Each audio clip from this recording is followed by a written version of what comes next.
Hello guys, hope you are all fine. So economics का जो part first जो था टॉप 200 एमसीक्यू सीरीज़ का, वो हमने कल अपलोड कर दिया था। सो पार्ट सेकंड में जो होगी टॉप 100, उसी के जो आगे पार्ट सेकंड होगा उसमें हम डिस्कस करेंगे। तो टोटल 200 मोस्ट इंपॉर्टेंट एमसीक्यूज़ होंगे जो फ्रॉम इकोनॉमिक्स पोर्शन से होंगे, जो आपको फाका एग्जाम है संडे को, उसके लिए बहुत इंपॉर्टेंट रहने वाला है। 100% इसमें से आपको 6 या 7 क्वेश्चन ज़रूर मिलेंगे आउट ऑफ 10 वहाँ पे। सो स्टार्ट करते हैं इस वीडियो को। और थोड़ा सा इसमें मैं ज़्यादा एक्सप्लेनेशन नहीं दूंगा क्योंकि मुझे वीडियो को शॉर्ट रखना है इस टाइम। अगर एक्सप्लेनेशन दूंगा ज़्यादा क्वेश्चंस की तो वीडियो ज़्यादा लंबा हो जाएगा और इस टाइम इतना टाइम आपके पास नहीं है। तो जिन बच्चों ने इस चीज़ को पढ़ा हुआ है उनको सिर्फ क्वेश्चंस को अटैम्प्ट करना है और देखना है। बहुत इंपॉर्टेंट रहने वाले हैं ये क्वेश्चंस। हर एक टॉपिक मैंने कवर किया हुआ है जो भी सिलेबस में मैंशन था फाके। सो शुरू करते हैं, हम डायरेक्ट क्वेश्चंस पे आते हैं। सो हमारा फर्स्ट क्वेश्चन है, बहुत इंपॉर्टेंट क्वेश्चन है। ये एग्जामिनर पूछेगा आपको, what is the rank of India in gross national happiness. जो ग्रॉस नेशनल हैप्पीनेस रिपोर्ट है उसमें इंडिया की रैंक क्या है। बहुत ज़्यादा इंपॉर्टेंट क्वेश्चन है ये, इस चीज़ को याद रखना। इंडिया की रैंक वहाँ पे क्या है इस time.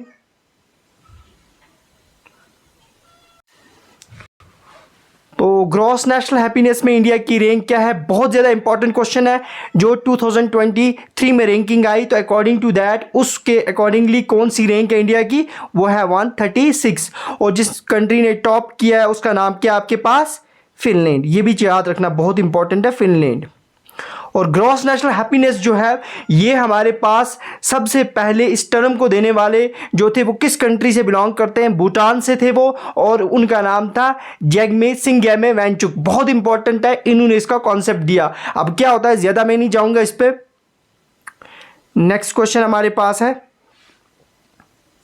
What is the Human Development Index HDI rank India की क्या थी according to report 2022 of United Nation Development Programme जो है उन्होंने रिलीज़ की, क्योंकि वही इस एजेंसी, वो यही एजेंसी इसको रिलीज़ करती है ह्यूमन डेवलपमेंट इंडेक्स। तो इंडिया की रैंक वहाँ पे क्या थी, उसके बाद अभी 23 नहीं आया है, तो उसमें इंडिया की रैंक बहुत इंपॉर्टेंट है। एग्जामिनर वहाँ पे आपको पूछेगा तो उस वक्त इंडिया की रैंक जो थी वो थी 132। नेक्स्ट हमारे पास question, the income elasticity of demand being greater than 1। अगर इनकम इलास्टिसिटी ऑफ डिमांड 1 से ज़्यादा है, दैट मीन्स वो आपको 1 से ज़्यादा है, ग्रेटर देन 1 है, तो उस वक्त द कमोडिटी मस्ट बी, आपकी कमोडिटी क्या हो सकती है, तब जाके आपकी elasticity of demand greater than 1 होती है। तो ये ग्रेटर देन 1 कब होती है, जब आपने इलास्टिसिटी ऑफ डिमांड चैप्टर पूरा पढ़ा होगा, अच्छे से कॉन्सेप्ट होगा आपका। तो 1 कब जो होती है, यानी ग्रेटर देन 1 कब होगी, तो ग्रेटर देन 1 हमारे पास कब होती है, जब आपके पास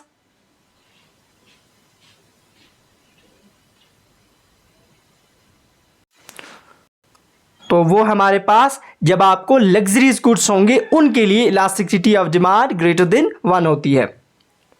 सो नेक्स्ट क्वेश्चन हमारे पास,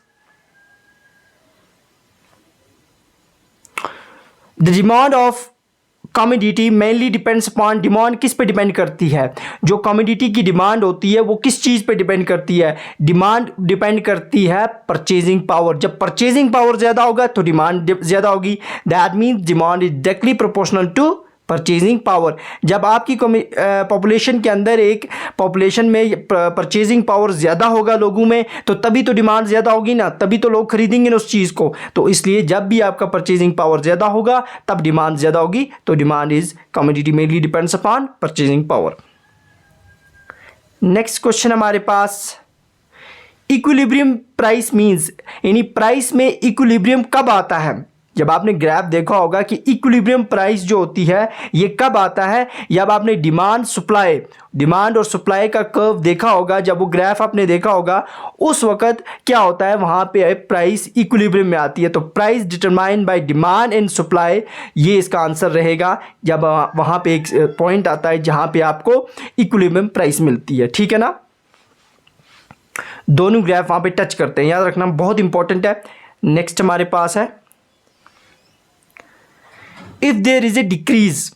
अब क्या होगा, if there is a decrease in the price of x, अगर एक्स की प्राइस गिर रही है, then demand of y is also decrease, यानी वाई की डिमांड भी डिक्रीज हो रही है। अगर प्राइस डिक्रीज हो रही है तो उससे क्या हो रहा है, वाई की डिमांड भी डिक्रीज हो रही है। देन एक्स वाई आर, वो दोनों आपस में कौन सी कमोडिटीज हो सकते हैं, कौन से गुड्स हो सकते हैं, तो वो हमारे पास कॉम्प्लीमेंट्री गुड्स हो सकते हैं। तो कॉम्प्लीमेंट्री गुड्स के ही लिए क्या होता है, जब अगर एक्स हमारे पास है, इसकी अगर प्राइस गिर रही है तो जो हमारे पास वाई होगा उसकी डिमांड उस वक्त कम होगी। तो ये याद रखना बहुत इंपॉर्टेंट है ये। सो इसकी एग्जांपल भी एक दे देता हूँ आपको, कॉफ़ी और टी की। सपोज हमारे पास कॉफ़ी की डिमांड क्या हो रही है, कॉफ़ी की प्राइस कम हो रही है। तो जब कॉफ़ी की प्राइस कम होगी तो लोग क्या करेंगे, कॉफ़ी को ज़्यादा प्रेफर करेंगे, तो उस वक्त टी की डिमांड क्या हो जाएगी, कम हो जाएगी। ये हमारे पास कॉम्प्लीमेंट्री गुड्स होते हैं। So next question 6, if the price of the tea falls, अगर चाय की, अभी आपको समझाया, अगर price of the tea falls होती है, डिमांड ऑफ कॉफ़ी क्या हो जाएगी। अगर price of the tea fall हो जाएगी, अगर आपके पास क्या हो जाएगा, चाय की जो कीमत होगी वो कम हो जाएगी, तो कॉफ़ी की डिमांड क्या हो जाएगी, कॉफ़ी की डिमांड हमारे पास क्या हो जाएगी, डिक्रीज हो जाएगी।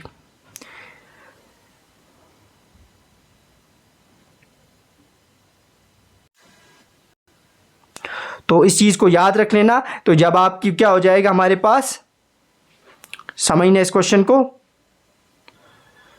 जब चाय की कीमत कम हो जाएगी तो डिमांड कॉफ़ी के लिए क्या हो जाएगी, कम हो जाएगी। क्यों हो जाएगी डिमांड कम, क्योंकि लोग जो होंगे वो चाय को ज़्यादा प्रेफर करेंगे क्योंकि उसकी कीमत कम हो गई है, तो कॉफ़ी को कोई पिएगा नहीं, तो उसकी डिमांड क्या हो जाएगी, डिक्रीज हो जाएगी।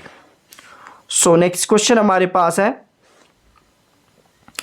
When there is no change in the demand, अगर डिमांड में कोई चेंज नहीं आ रही है, with lower change in the price को बहुत ज़्यादा चेंज कर रहे हैं लेकिन डिमांड में कोई चेंज नहीं आ रही है, then such type of demands are called, उन डिमांड्स को हम क्या बोलते हैं, उनको बोलते हैं perfectly inelastic. Perfect inelastic demands वो होती हैं जिनके लिए प्राइस में बहुत ज़्यादा चेंज आएगी लेकिन डिमांड में इतनी ज़्यादा चेंज नहीं आएगी, उस वक्त उसको बोलते हैं परफेक्टली इनइलास्टिक। नेक्स्ट क्वेश्चन हमारे पास, ए फॉल इन द डिमांड और rise in the supply of commodity, अगर डिमांड कम हो रही है और सप्लाई ऑफ कमोडिटी बढ़ रही है, डिमांड है ही नहीं कुछ, यहाँ से सप्लाई ज़्यादा से ज़्यादा आ रही है, तो क्या हो सकता है उस वक्त हमारे पास decrease in the price of commodity. उस वक्त उस कमोडिटी की मार्केट में प्राइस उतनी नहीं मिलेगी। जैसे हम ऑनियन की बात करेंगे, सप्लाई बहुत ज़्यादा आ रही है, मार्केट में डिमांड ही नहीं है, तो उसकी कीमतें क्या होंगी, ज़्यादा होंगी, कम होंगी। उसको तो वो कस्टमर पहले अगर बेचता होगा, जो सप्लायर होगा या फिर जो मार्केट में दुकानदार होगा, वो उसको 80 रुपीज़ में बेच रहा होगा, जब उसकी डिमांड ही नहीं हो, लोग ही नहीं ले रहे होंगे, सप्लाई बहुत ज़्यादा होगी, वो उसको 20 रुपये में बेचेगा। नेक्स्ट क्वेश्चन हमारे पास, demand for the complementary goods, जो मैंने अभी बोला कॉम्प्लीमेंट्री गुड्स जैसे कॉफ़ी, टी, पेन, इंक, ये हमारे पास कॉम्प्लीमेंट्री गुड्स होते हैं। तो डिमांड इनके लिए क्या होती है, इनके लिए डिमांड हमेशा ज्वाइंट डिमांड होती है। Next question, the law of demand implies that when there is excess in the demand, law of demand ये बोलता है अगर आपके पास डिमांड एक्सेस में है फॉर ए कमोडिटी, देन उस वक्त क्या हो सकता है, तो उस वक्त हमारे पास याद रखना, उस वक्त price of the commodity rise होगी। Next question, the price elasticity of demand, price elasticity of demand जो होती है इज, उसका फार्मूला क्या होता है, तो आपको सबको पता होगा, जिसने इलास्टिसिटी ऑफ डिमांड पूरा पढ़ा होगा, तो इसका फार्मूला सिंपल सा फार्मूला होता है, वो है हमारे पास इलास्टिसिटी बराबर होती है percentage change in demand divided by percent change in price, तो इसी को बोलते हैं हम इलास्टिसिटी डिमांड। नेक्स्ट क्वेश्चन हमारे पास, dash is a good whose quantity demand decrease, वो कौन सी गुड है जिसकी क्वांटिटी डिमांडेड कम हो जाती है व्हेन कंज्यूमर इनकम राइज, अगर आपके पास बहुत ज़्यादा इनकम हो जाएगी तो उस क्वांटिटी की डिमांड कम हो जाएगी, तो वो कौन से गुड्स होंगे, फिर आप वो नहीं लोगे जब आपकी इनकम बढ़ जाएगी, तो वो होगी इन्फीरियर, फिर आप बोलोगे हमें सुपीरियर सब कुछ चाहिए, जब आपकी इनकम ज़्यादा हो जाएगी, ज़्यादा आप अमीर बन जाओगे, तो आप इन्फीरियर गुड्स की तरफ देखोगे भी नहीं। Next,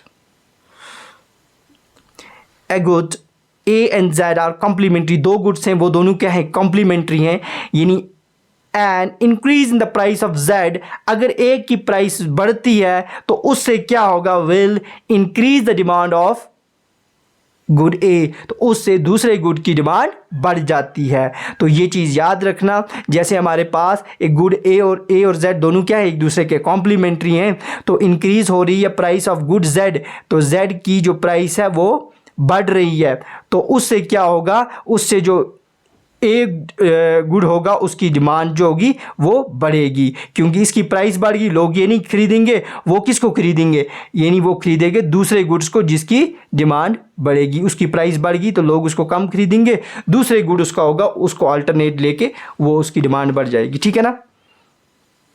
next, When the demand of the good increase, अगर डिमांड गुड्स की, कोई गुड एक्स है उसकी डिमांड बढ़ रही है, सपोज उसकी डिमांड हमारे पास बढ़ रही है, with increase in the income, यानी इनकम बढ़ने से डिमांड उसकी बढ़ेगी, उन गुड्स को हम कौन से गुड्स बोलते हैं, उनको बोलते हैं सुपीरियर गुड्स। जब आपकी इनकम बढ़ेगी, आप सुपीरियर गुड्स खरीदोगे तो सुपीरियर गुड्स की डिमांड बढ़ेगी। Next question, the goods which people consume more when their prices rises, यानी जब कीमतें बढ़ जाएंगी जिन गुड्स की उनको ज़्यादा खरीदेंगे, वो कौन से गुड्स होंगे, तो वो होंगे हमारे पास गिफन गुड्स। गिफन गुड्स जो होते हैं इनके लिए डिमांड और प्राइस का ग्राफ सीधा होता है, डायरेक्टली प्रोपोर्शनल होती है, प्राइस बढ़ने से डिमांड भी बढ़ती है, तो ये उसका एक्सेप्शनल होता है जो हमारे पास लॉ ऑफ डिमांड है, ठीक है। Perfect inelastic demand is equal to, जो परफेक्टली इन इलास्टिक डिमांड होती है वो किसके बराबर होती है, परफेक्टली इन इलास्टिक डिमांड हमेशा जीरो के बराबर होगी। Next, the consumption of inferior good decreases when, जो इंफीरियर गुड की कंजप्शन कम हो जाती है, कब कम होगी, तो वो उस वक्त कम होगी जब आपकी इनकम बढ़ेगी, फिर आप इंफीरियर गुड्स नहीं लोगे। Next, the demand curve for the Giffen goods, अभी बोला कि गिफन गुड्स का डिमांड कर्व हमेशा क्या होता है, उनका गुड्स, उनका जो कर्व होता है वो अपराइजिंग होता है, वो ऐसे होता है, डिमांड और प्राइस, यही एक्सेप्शनल लॉ ऑफ डिमांड को, बाकी जो उनका होता है नॉर्मल हम देखेंगे वो इस तरह से होता है डिमांड और प्राइस का, तो सिर्फ गिफन गुड्स का ऐसे होता है, ठीक है ना। नेक्स्ट हमारे पास, in the law of demand statement other things remain constant, means law of demand में बोलते हैं ना कुछ चीज़ों को हमें क्या रखना पड़ता है, कांस्टेंट। अब कौन कौन सी वो चीज़ें देखो, उसमें हमें इनकम ऑफ द कंज्यूमर वो भी चेंज नहीं होनी चाहिए, बिल्कुल ठीक है, प्राइस ऑफ द गुड्स वो भी चेंज नहीं होनी चाहिए, टेस्ट ऑफ द कंज्यूमर वो भी, that means all of these इसका आंसर आएगा, ये सारी चीज़ें उस वक्त कांस्टेंट होंगी तभी लॉ ऑफ डिमांड वर्क करता है। Next question, When there is a change in the demand, अगर डिमांड में चेंज आ रही है, lead to shift in the demand curve, उस वक्त डिमांड कर्व में शिफ्ट आता है, ठीक है ना, to the right at the same price, price वही रहती है as before, the quantity demanded क्या होगी, उस वक्त क्वांटिटी डिमांडेड क्या हो जाती है हमारे पास, वो इंक्रीज होगी, जब राइट शिफ्ट आएगा तो इंक्रीज होगी, लेफ्ट शिफ्ट आएगा तो डिक्रीज हो जाएगी। नेक्स्ट क्वेश्चन हमारे पास है, When the marginal utility is zero, जब आपकी मार्जिनल यूटिलिटी जो होती है वो जीरो हो जाएगी, तो उस वक्त आपकी टोटल यूटिलिटी क्या होती है, टोटल उस वक्त मैक्सिमम पे पहुंचती है। ये बहुत इंपॉर्टेंट है, याद रखना, टोटल यूटिलिटी उस वक्त मैक्सिमम पे होती है जब मार्जिनल जीरो पे आती है। Moving along indifference curve, indifferences curve पढ़े होंगे, अगर आप उस पर मूव कर रहे हो अलॉन्ग द इंडिफरेंसेस कर्व, उस वक्त क्या हो सकता है, उस वक्त याद रखना, उस वक्त जो होगा कंज्यूमर जो होगा do not prefer one consumption point two other point, याद रखना उस वक्त जब moving along the indifference curve the consumer do not prefer one consumption point two other, वो कंजप्शन प्रेफर नहीं करता, ये चीज़ याद रखना। उसके बाद नेक्स्ट हमारे पास है, ये इंपॉर्टेंट है, the slope of indifference curve का स्लोप जो होता है, इंडिफरेंस कर्व का स्लोप हमेशा क्या होता है, उसका स्लोप हमेशा मार्जिनल रेट ऑफ सब्स्टिट्यूशन के बराबर होता है। The slope of indifference curve is equal to marginal rate of substitution, याद रखना बहुत इंपॉर्टेंट है, इसका स्लोप हमेशा मार्जिनल रेट ऑफ सब्स्टिट्यूशन के बराबर होता है। नेक्स्ट, सो नेक्स्ट क्वेश्चन हमारे पास क्या है, Why is indifference curve convex to origin, जो indifference curve है वो convex to origin क्यों होता है, ये ऐसे क्यों होता है indifference curve? Convex to origin क्यों होता है? वो क्या रीज़न होता है जिस वजह से वो कन्वेक्स टू ऑरिजिन होता है? Due to continuous decline of marginal rate of unit substitution, क्योंकि जो मार्जिनल रेट ऑफ सब्स्टिट्यूशन है वो कंटिन्यू क्या हो रही होती है? डिक्लाइन। इसी वजह से वो जो होता है हमारे पास वो कन्वेक्स टू द ऑरिजिन होता है। नेक्स्ट क्वेश्चन हमारे पास, which of the following is not a property of indifference curve? Properties पढ़ी होंगी, कौन सी इनमें से प्रॉपर्टी नहीं होती इंडिफरेंस कर्व की? तो वो हमारे पास कौन सी है जो इंडिफरेंस कर्व की प्रॉपर्टी नहीं है? तो वो हमारे पास है indifference curve is concave to origin. ये नहीं होती, क्यों? क्योंकि वो कन्वेक्स टू द ऑरिजिन होता है। बाकी तो होती है जो भी प्रॉपर्टीज हैं, स्लोपिंग डाउनवर्ड होता है वो उसके इंडिफरेंस कर्व जो होते हैं वहाँ पे कर्व जो होता है वहाँ पे लेवल ऑफ सेटिस्फेक्शन आपको मिलेंगे। इंडिफरेंसेस टू इंडिफरेंस कर्व्स कभी भी इंटरसेक्ट नहीं करते। ये चीज़ें आपको पढ़ी होंगी आपने। उसके बाद नेक्स्ट हमारे पास क्वेश्चन है 26, वो है हिग्स एंड एलिन्स बिलीव दैट, उन्होंने कहा था यूटिलिटी जो होती है हमारे पास उसको हम ऑर्डिनल नंबर्स में मेजर करते हैं। तो उसको can be measured in ordinal numbers, उनको हम कॉर्डिनल नंबर्स में मेजर नहीं करते। ये किससे कहा था? हिग्स एंड एलिन ने। दूसरा हमारे पास as we move down the, हम जो ही डाउन द जाते हैं किसमें? इंडिफरेंस कर्व फ्रॉम लेफ्ट से राइट की तरफ, the slope of indifference curve tends to, वो कहाँ की तरफ जा रहा होता है स्लोप? तो उस वक्त स्लोप जो होता है वो डिक्लाइन हो रहा होता है। जब हम यहाँ से सपोज यहाँ से इस तरफ जाते हैं तो डिक्लाइन हो रहा होता है ना, वो सी पार्ट आएगा 27 का। नेक्स्ट क्वेश्चन, इंडिफरेंस मैप में हायर आईसी इंडिकेट्स, अगर आपकी इंडिफरेंस कर्व में लाइंस हायर हैं तो वो किसको डिनोट कर रही होती हैं? ऐसे हायर, तो वो डिनोट कर रही होती है हमारे पास, वो डिनोट कर रही है हायर लेवल ऑफ सेटिस्फेक्शन को। जितना ज़्यादा होगा इतना लेवल ऑफ सेटिस्फेक्शन बढ़ता है। Next question, two indifference curve can't cut each other because, कभी भी दो इंडिफरेंस कर्व ऐसे जो होते हैं ना वो कभी भी इंटरसेक्ट नहीं करते। क्यों नहीं करते? ये क्या रीज़न है जिस वजह से नहीं करते? क्योंकि वहाँ पे उनका लेवल ऑफ सेटिस्फेक्शन डिफरेंट होता है। इस वजह से क्योंकि each indifference curve represented different level of satisfaction. इसका अपना सेटिस्फेक्शन लेवल है, इसका अपना, that's why they don't intersect. Next question, and indifference curve is related to, तो इनडिफरेंस कर्व किससे रिलेटेड होता है? तो इनडिफरेंस कर्व आपके पास किससे रिलेटेड होता है? कंज्यूमर इनकम से। वो आपकी कंज्यूमर की इनकम से रिलेटेड होता है, याद रखना। Next question, in and indifference curve slope downwards, वो नीचे की तरफ जाता है towards right, since more of one community और less of another result in, उससे क्या चीज होती है? तो उससे होता है same satisfaction. Next, when two indifferences curve can't cut each other because, वो क्यों नहीं इंटरसेक्ट करते? ये रिपीट हो रहा है क्वेश्चन, क्योंकि वहां पे आपके पास अभी आपको बोला कि क्यों नहीं करते, they represent those combination of goods नहीं, each indifference curve represent different level of satisfaction. उसके बाद हमारे पास next question, law of variable proportion was develop by, variable proportion का लॉ जो था वो किसने डेवलप किया था? वो P H. Douglas, Alfred Marshall, J M. Wright, C.W. Cobb ने किया था। तो एल्फ्रेड मार्शल था जिसने ये डेवलप किया था।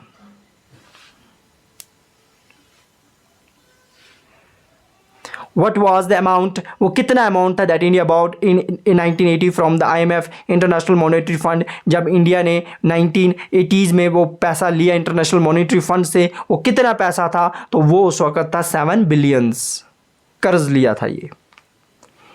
उसके बाद at the peak of 1990 India had foreign reserve of how many weeks, India के पास कितने वीक का फॉरेन रिजर्व था ऑफ इंपोर्ट उस वक्त जब 1991 में जब ये चीज़ें हुई, ये स्टेज आया इंडिया में इकोनॉमिक डिक्लाइन का, तो उस वक्त क्या थी? उस वक्त इंडिया के पास कितने हफ्ते का वो था फॉरेन रिजर्व? तो वो था इंडिया के पास 3 वीक्स का। Who was the prime minister of India during 1990 when economic crisis developed हो गए यहाँ पे? उस वक्त प्राइम मिनिस्टर कौन थे यहाँ पे? तो उस वक्त थे Chandrashekhar. Next, what is called twin defect in 1990 में जब इकोनॉमिक क्राइसिस आई तो ट्विन डिफेक्ट क्या था?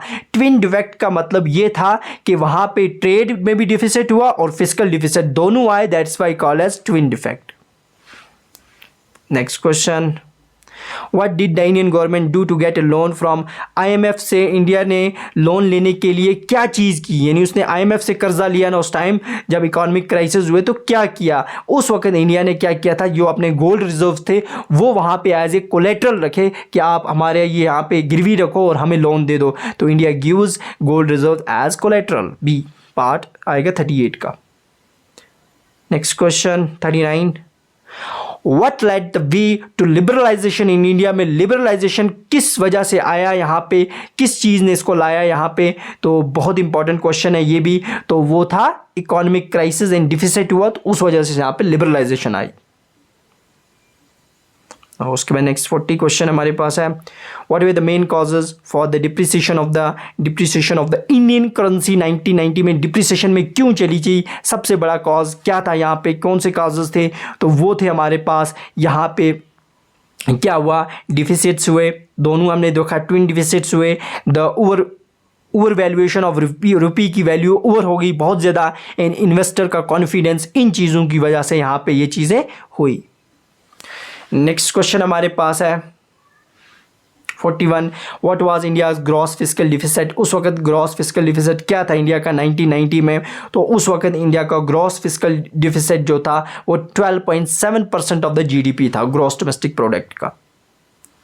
नेक्स्ट क्वेश्चन हमारे पास है, how did reserve Bank of India जो था उसने हैंडल किया था डेप्रिसिएशन ऑफ इंडियन करेंसी को ड्यूरिंग 1991 में? कैसे उस वक्त इंडियन बैंक जो था रिजर्व बैंक उसने हैंडल किया डेप्रिसिएशन को? तो इंडियन बैंक ने क्या काम किया, उसने अपने इंटरनेशनल रिजर्व्स जो थे उनको एक्सपैंड कर दिया और slower the decline in the value, ताकि इस चीज़ों से वो इस तरह से उस चीज़ को उसने हैंडल किया at that time.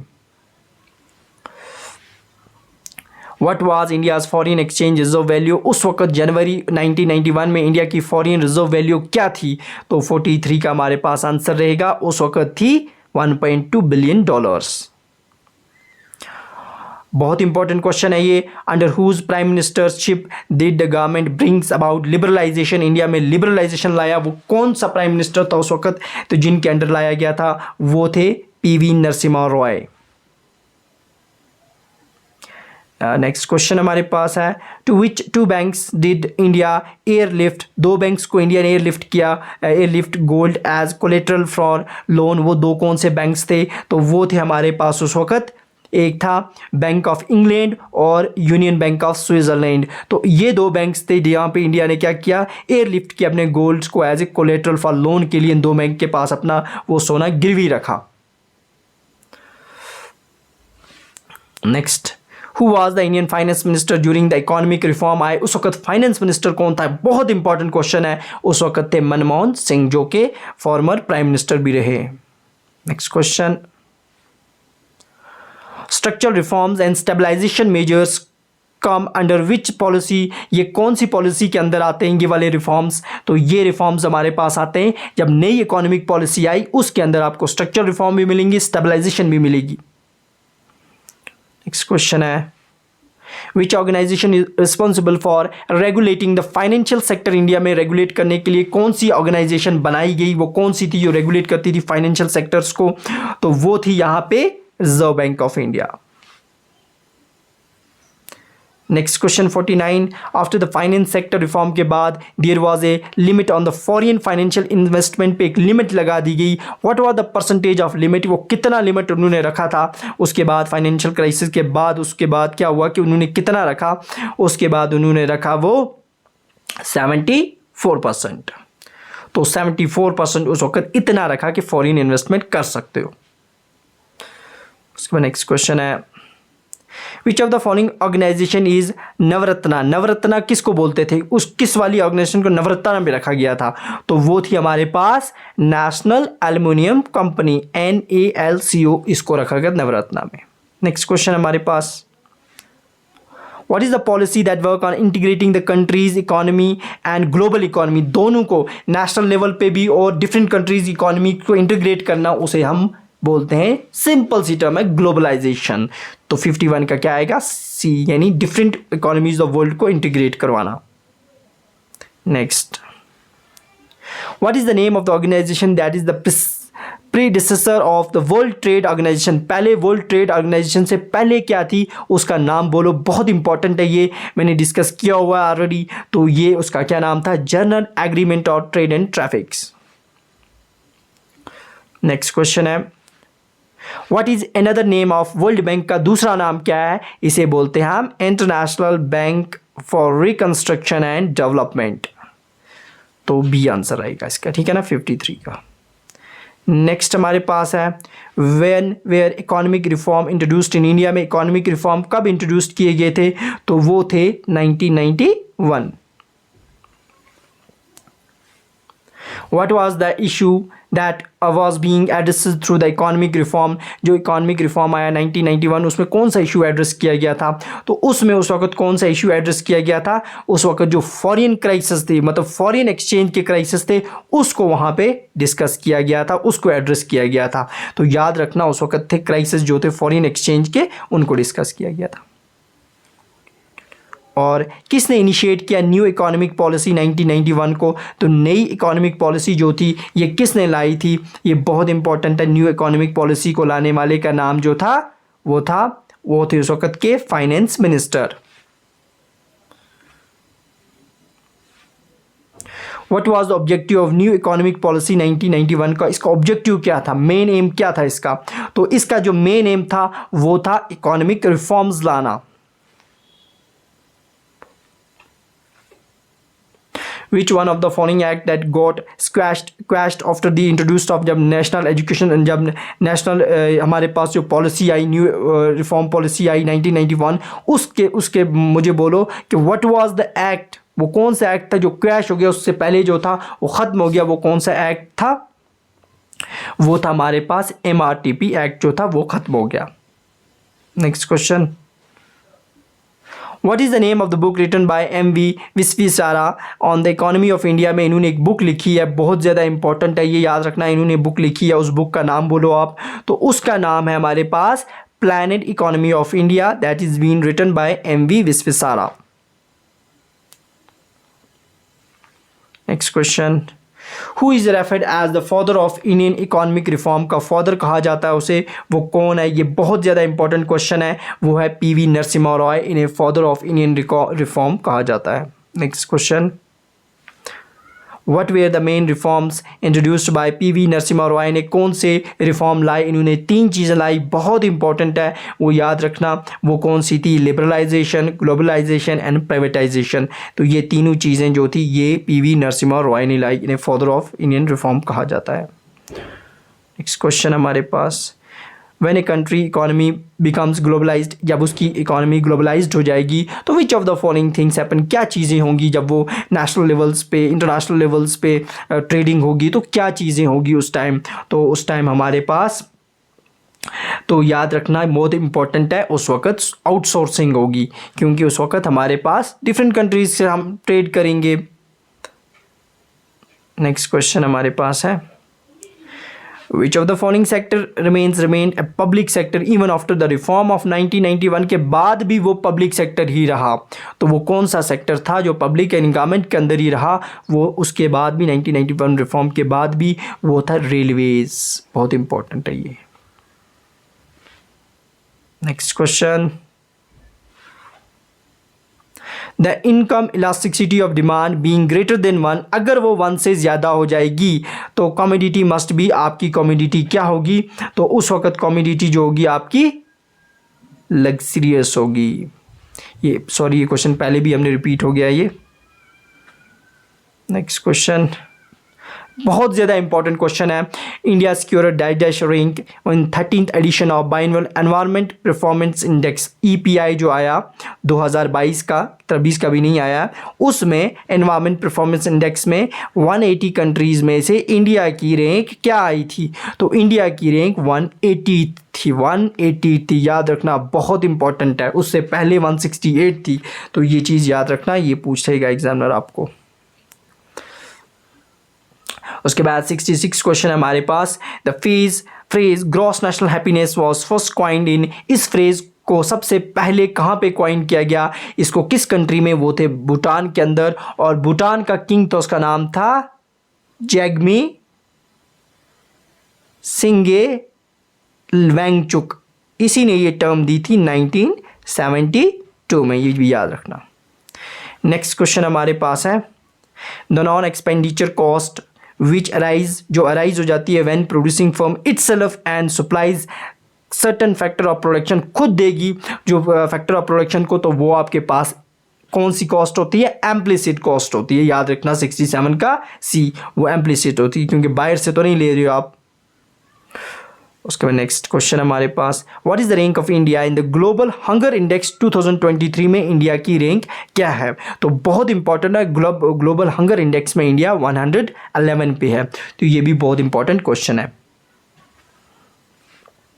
Which of the following explain the short run production function, short run long run दो होते हैं, शॉर्ट रन प्रोडक्शन में कौन सा आएगा, इनमें से लॉ ऑफ डिमांड आएगा, law of variable proportion, return of scale आएगा, इलास्टिसिटी ऑफ डिमांड आएगा, तो इसमें हमारे पास आता है लॉ ऑफ वेरिएबल प्रोपोर्शन जो होता है, ये शॉर्ट रन प्रोडक्शन के साथ डील करता है। लॉन्ग रन प्रोडक्शन फंक्शन किससे रिलेटेड होती है, लॉन्ग रन प्रोडक्शन फंक्शन आपको law of return to scale, जब आप ये चीज़ें पढ़ी होंगी, इस टाइम तो मैं डिस्कस नहीं कर सकता, वीडियो लंबा हो जाएगा, लॉ ऑफ रिटर्न स्केल के साथ लॉन्ग रन प्रोडक्शन डील करता है। नेक्स्ट हमारे पास है, the alternative name of opportunity cost, opportunity cost का दूसरा नाम क्या है, इसे एक और नाम से जानते हैं, तो वो है हमारे पास इकोनॉमिक कॉस्ट। इनमें से which statement of the following is true, आप मुझे बोलो एवरेज कॉस्ट जो होती है वो बराबर किसकी होती है, जो एवरेज कॉस्ट आपकी होती है वो बराबर होती है, वो होती है average fixed cost plus average variable cost, इन दोनों का प्लस जो होता है एवरेज कॉस्ट होता है। सो हमारे पास आंसर क्या रहेगा, D part. Next question, the shape of the average cost curve की शेप क्या होती है, जब हमने कॉस्ट पढ़ी होंगी एवरेज फिक्स सब, तो एवरेज कॉस्ट की जो शेप होती है वो कौन सी शेप होती है, उसकी शेप हमेशा यू शेप्ड होती है, वो यू शेप्ड बनता है। इसी तरह से फिक्स्ड कॉस्ट जो होती है उसको हम कौन सी कॉस्ट बोलते हैं, तो फिक्स्ड कॉस्ट को हम सप्लीमेंट्री कॉस्ट के नाम से भी जानते हैं। Next, in the short run following factors are include in the process of production, short run में कौन से फैक्टर्स को आप प्रोडक्शन में लेते हो, प्रोसेस ऑफ प्रोडक्शन में लेते हो, तो उसको हम फिक्स्ड फैक्टर भी लेते हैं और variable, that means both A and B. Elasticity of demand is, elasticity of demand जो होता है वो क्वालिटेटिव होता है, क्वांटिटेटिव होता है, बोथ ए एंड बी, या both A and B are incorrect. जो इलास्टिसिटी ऑफ डिमांड होता है आपके पास, वो होता है हमारे पास क्वांटिटेटिव स्टेटमेंट, उसमें क्वालिटी नहीं देखते हैं हम, उसमें हम फिगर्स को देखते हैं, नंबर को देखते हैं, क्वांटिटेटिव स्टेटमेंट होता है। बहुत इंपॉर्टेंट क्वेश्चन, प्लानिंग कमीशन को कंस्टिट्यूट किया गया था, प्लानिंग कमीशन जो था वो कब बनाया गया था, तो 77 का आंसर रहेगा हमारे पास 15 मार्च 1950 को, जिसको बाद में चेंज करके क्या बनाया गया, national institute of transforming India, NITI Aayog, ठीक है ना, सोकत इसको इस डेट पे बनाया गया था। फर्स्ट 5 ईयर प्लान जो था वो किस पे बेस्ड था, हेरोल्ड डोमर मॉडल पे, पीसी महालनोबिस पे, किस पे था, वो था हरलोद डोमर मॉडल पे। अगर सेकंड 5 ईयर प्लान पूछेंगे तो वो था पीसी, ये था सेकंड 5 ईयर प्लान पे, सेकंड 5 ईयर प्लान जो था वो पीसी महालनोबिस मॉडल पे बेस्ड था। Next question, reserve Bank of India कब एक्स्टेब्लिश हुआ, तो रिजर्व बैंक ऑफ इंडिया जो एक्स्टेब्लिश हुआ वो 1 अप्रैल 1938 को, डेट याद रखना बहुत इंपॉर्टेंट है ये। द बेस्ट इंडिकेटर ऑफ, अगर आपको कंट्री की इकोनॉमिक डेवलपमेंट देखनी है तो आप किस से देखोगे, सबसे बेस्ट इंडिकेटर जो होता है वो पर कैपिटा इनकम से देखते हो। Who was the father of operation flood, operation flood जो था वो मिल्क से था, डेयरी डेवलपमेंट से डील करता था, तो इसका फादर किसको बोलते थे, डॉक्टर वर्गीस क्यूरिन को, तो इसे father of green revolution world में बोलते हैं डॉक्टर नॉर्मन बोरलॉग को, और एम.एस. स्वामीनाथन को father of green revolution in India, तो ये चीज़ें याद रख लेना।